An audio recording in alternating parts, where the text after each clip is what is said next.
Have you ever wanted to kick like this, but instead it looks like this? Well, today we're gonna share a couple exercises that's gonna address one of the core issues that may be affecting you from getting that perfect kick. What's up guys, this is Albertine from Combat Culture, and today I am with Kevin Lopez. So Kevin, how does the mechanics work behind hip mobility, and how does that affect how well I kick? So the hip is a ball and socket joint, same thing as the shoulder. So it's free moving. So it requires a lot of, think of it like a 360 diagram.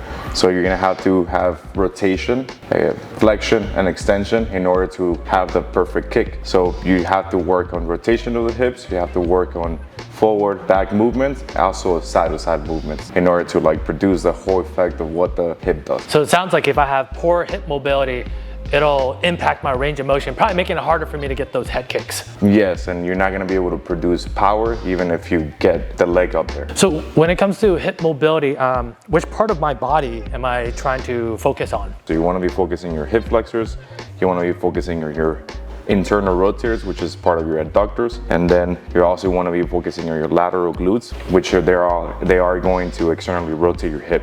So in order to do this, internally rotate for the whiplash of the kick. What are some signs that I can look out for to tell whether or not I have good hip mobility or bad hip mobility? I mean, just even a simple squat, like a deep squat. A lot of people, as soon as they go down, they're gonna end up having a lot of impingement right through the groin.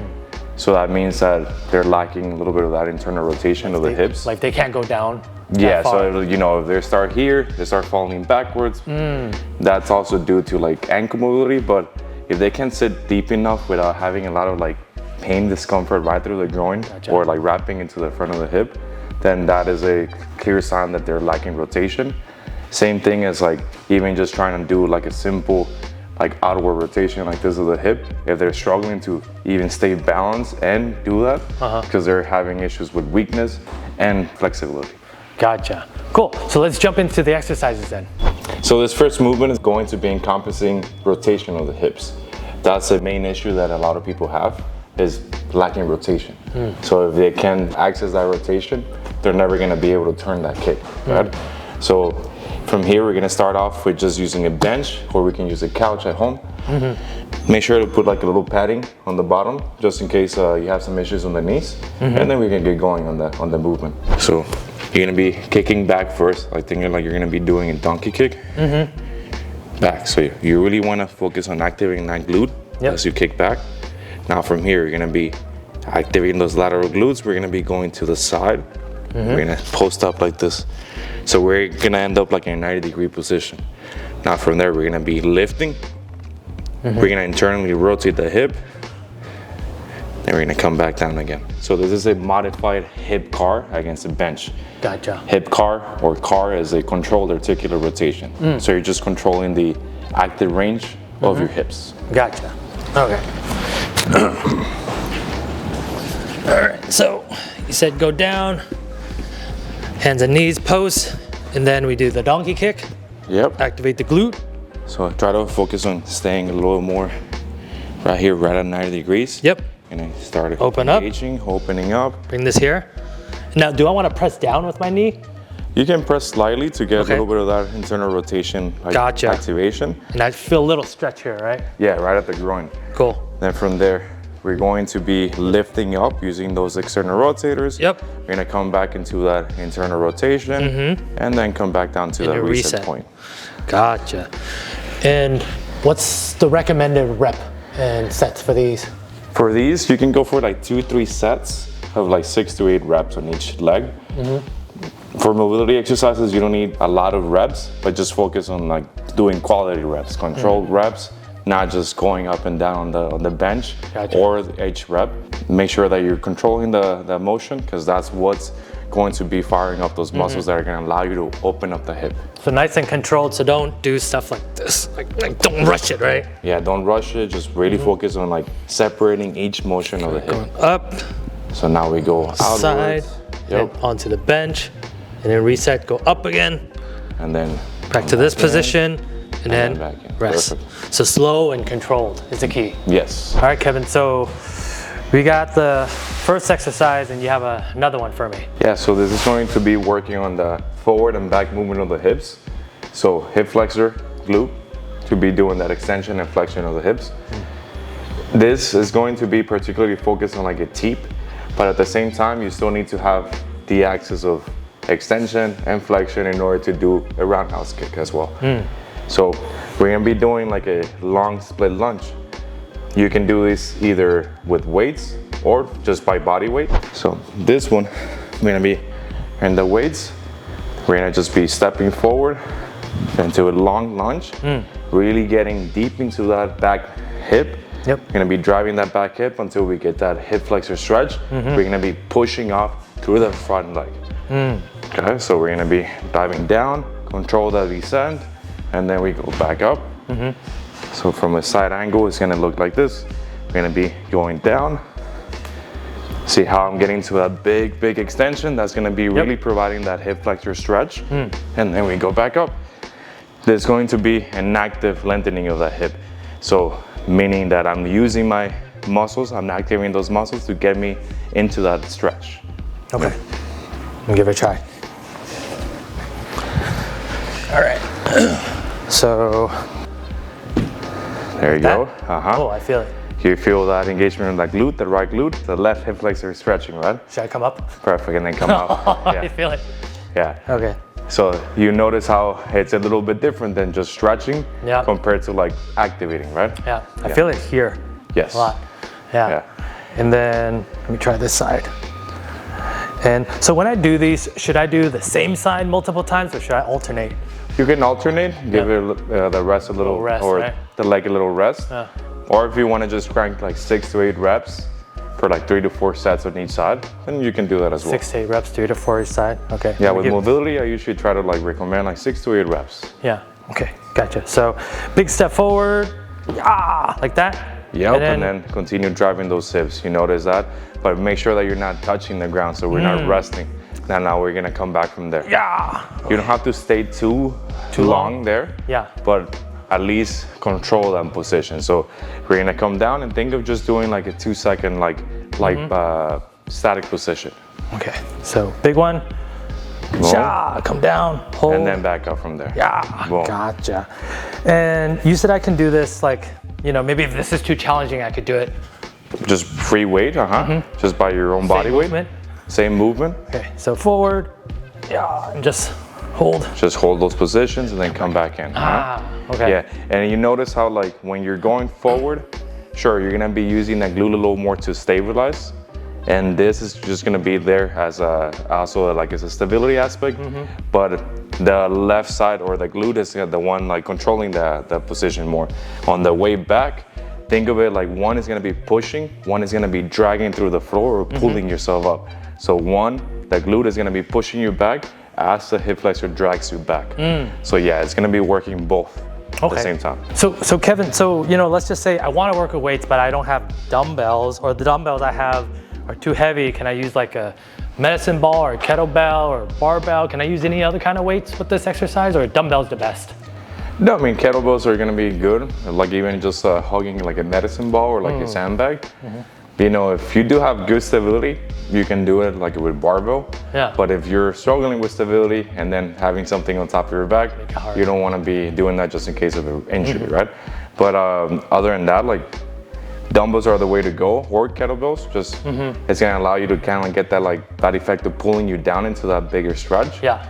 But the other like loads are gonna help you as well. And if I just have like say one dumbbell I want to use, would I hold like a goblet, or what's you can hold it like that, or hold it the opposite side of where you're gonna be lunging with. So if you're gonna be lunging with the left side, you're gonna be holding it with the right side, the other side, to get you a little bit deeper. Gotcha. Okay. So I usually recommend like this is for mobility, this is more for engagement and stability of the actual glute. There you go. And you mentioned earlier that you had a alternative for people with knee problems? Yeah, with knee problems, a lot of that, the repetitive motion they might find themselves like with a little bit of pain, pushing back or landing. So you can always get into, first start off in like a kneeling position.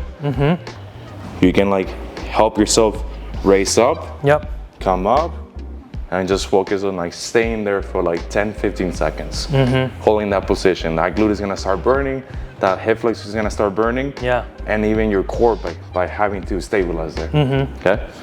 Okay. So, Kevin, what are some common mistakes that people make with this movement? Like, yeah, you want to be controlled going down, but I guess one I can think of is like not taking big enough of a step. What are other common mistakes people might do with this movement that they should be mindful of? Be mindful of where your knees, being the alignment of your knee.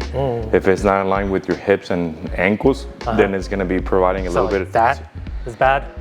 Yeah, like collapsing inwards is going to be a little. So like that. Yeah. Right. So if there's no alignment there, so if you're going here and this starts going here, that's going to provide a lot of pressure.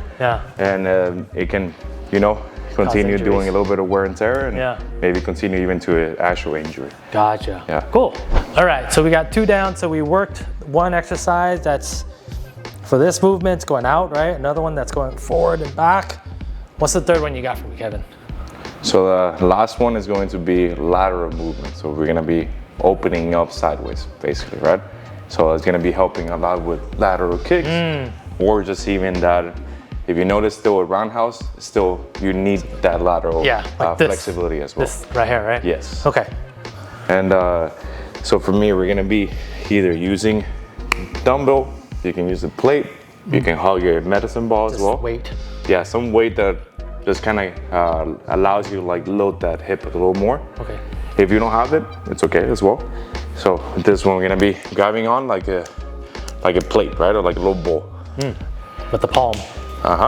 And then, or you can grab it like this on each horn, but as it gets a little heavier, it's a little bit harder to hold. Yeah.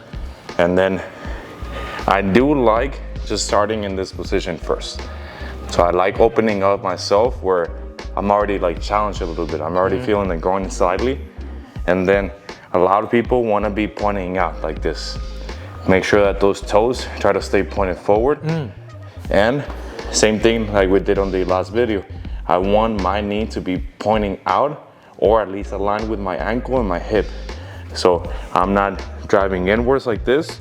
As I'm going out, I want to be pushing my knee out as I sit down into my hip right here. So you should be feeling that load on that right glute, a little bit of stretch in that, and the adductors, the thighs, bringing it come back up. Okay, same idea with the other side. Boom, and then back up. Okay, I'll give it a try. All right, so you said you got the goblet, and then enough where I'm challenged, but not like, hurting myself, right? Like that? Yeah, like you don't have to go on a full split, but definitely challenge that initial position. Then from there, like think of like you're sitting down in a small stool. Kind of like that? Yep. This other leg, I really want you to focus on that flexion, that keep flexing that leg, extending it, and that one driving it out. So you notice how you're feeling that glute, and you're feeling that thigh stretching, right? Yeah, like right here, right? Yes. Kind of like right there. Yeah, like you're feeling those engage, stabilize, and then the stability of that side, loading up that hip allows you to get that nice lengthening effect of the other side, the thighs. Okay, nice. And I can do this, like if I don't want to use weights or I don't have weights, I can do it with just body weight. Just body weight, yeah. Same thing? Same thing. And if you want to challenge yourself a little more, since you don't have the weight, just hold that bottom position for a little longer. Hold it for like 5 seconds. Okay, like that. And I want to be careful not to like point my knees inwards. How about my back? Don't do this, right? I'm guessing, right? Yeah, you want to be like at a slight hinge, so probably like around like 45-degree angle. Okay, so maybe if I did it sideways, so back, kind of like this is okay. That's good. Just like natural. Just don't do this or like this, right? Yeah. Natural. And make sure to keep still like tension on the upper body as well. And then like that controlled speed that you were doing was perfect. Just don't rush that movement up and down, just to get the reps in rather than quality reps. Okay, and then any recommendation on how low? Like, some people are a little bit more flexible and they could probably go really low. What do you think? Where's the point that I should, like when I feel the stretch, I'm like, okay, this is good. Yeah, I mean, like every person's gonna have their own limit. Like for you, it's going to be, if like that certain margin is already like giving you a nice like active lengthening, right? You're feeling that stretch. So it just depends on the person. For some people, they're gonna be able to get a little deeper, and they might even get into a position where they can even rotate that bottom leg as well. So what I mean is, get into this position, you're gonna be able to go down here, and then even get into this rotation here. But I can't get deeper than that, but I've seen people that, they can touch their bottom all the way to the floor. Better me. But, just go based off on your progression. If you're that person that's, getting really deep with body weight, then challenge yourself with a little bit of load. And that's gonna be, adding another extra layer of challenge. And what is the set recommendation for this? Same thing as the other one, 6 to 8 reps. For these, there's a little more working on like that pure strength. So I do recommend going for like 3 to 4 sets of these. So Kevin, with this exercise and the last one, since they're somewhat similar, would it benefit me to hold that bottom position longer? Is that something I should challenge myself with, or should I just focus more on the reps? No, work more on like challenge yourself at that bottom position. So like, controlling that descent for like 3 seconds, it's key. Holding the bottom position for like 2-3 seconds, and then just pushing up efficiently with those glutes. So again, notice how like if one is pushing, one is pulling you. So the side, if you show another one, this way. So that right side is going to be pushing, while this left side is going to be dragging you into that standing position. So now stand up. So you notice how that right side pushes, this side pulls. So Gotcha. Yeah. So controlling is key, and then holding that little tiny isometric at the bottom is going to be really beneficial, because that's going to be sending information to your brain like, okay, I can hold this position, I'm good here.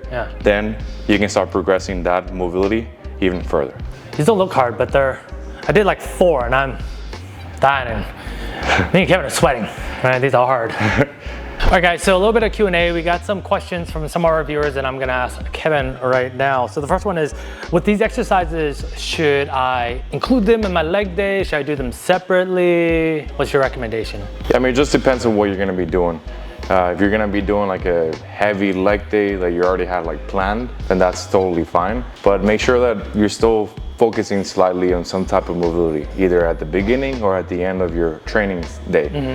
And then you can also add these right before like training, like actual like combat sports training. If you're gonna be doing Muay Thai, you can crank out like 2 sets of 6 reps of each of these exercises, just to kind of get your hips warmed up, get that blood flow there, and then hopefully get you into a little bit more of that improved hip mobility before the class. And but I do recommend at least trying to add them for like 2 to 3 times a week, so you can start improving and all planes of motion of the hip. And the next question I have is, a lot of viewers said that they've read that limited hip mobility can cause lower back pain. Is there any correlation between the two? Will me doing these exercises help if I have back pain? They're going to help, getting a little bit more like that movement out of the hip, also that stability, because those last 2 exercises were showing stability aspect as well. So it's definitely going to help, and that is true. Like, I don't know if in all your time of like doing combat sports and Muay Thai, you probably have heard like some people that like after a class, they complain a little bit out there about their lower back being really tight or really like stiff, because they start, compensating that movement. They don't have the rotation, so they start like side bending more to get more of a like higher kick. Which, those motions are not wrong, but if it's just as doing it as a compensatory measure, then, and if you don't have the strength, then that is going to be providing more stress right at the lower back. Yes. Gotcha. Will doing these kind of exercises help prevent injury? Yes, for the most part, like unfortunately, combat sports, there's always a degree of risk of getting injured, but doing these preventative measures is going to at least, reduce that risk or that chances of risk of injury. Are there any activities that I should be mindful of that might be hurting my hip mobility? Like for example, if I squat super heavy, does that affect my range of motion? Is that something I should be careful if I'm already doing? Again, like as long as you're adding those mobility exercises before or after training or after doing those heavy leg exercises, it is going to keep you nice and mobile. But if you just focus on like heavy lifting, you know, your tendons do like get a little thickened, your muscles get a little thickened, and there's a little bit less plasticity, so there's less movement through there. So if you don't provide that lengthening effect of the muscles, then you're gonna feel a little bit stiff by doing heavy lifting all the time. So make sure that you're prioritizing some mobility exercises as well. So it sounds like if I do have a strength training program and I do lift heavy, it's extra important that I do these kind of exercises. Yes, yeah. Okay.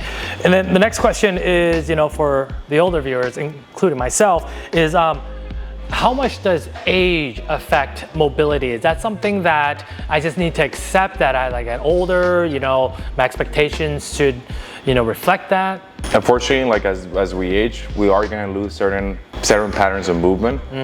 Doesn't mean that you can regain them slightly if you consistently work on it, but you're gonna have to be really consistent with your work. Right. Same thing, like you know, like as you age, let's say you've been an active person, you're not gonna lose the strength, but you're gonna lose a little bit of that mobility, and then you know the muscles don't work the same way. They're not as elastic anymore.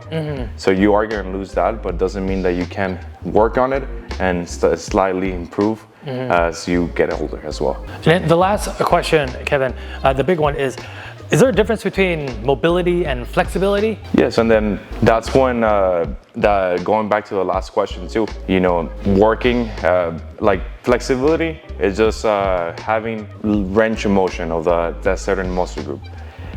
Mobility is by tricking your brain that you can get into those ranges using your actual activation of your muscles. So the more that you work through mobility, the more that you start working on that neuromuscular connection, the better progress you're gonna make in your movement.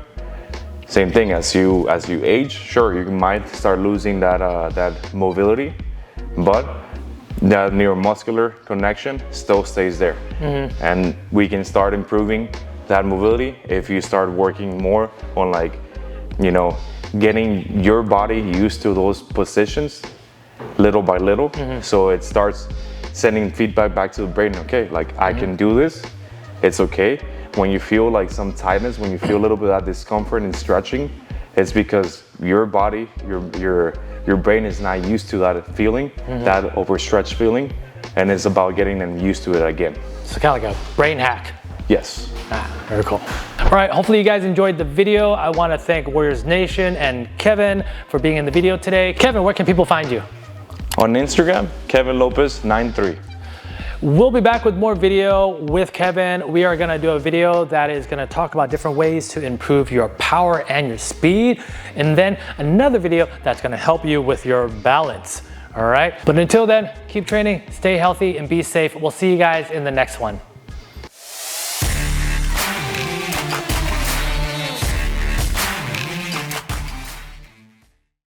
Go for it.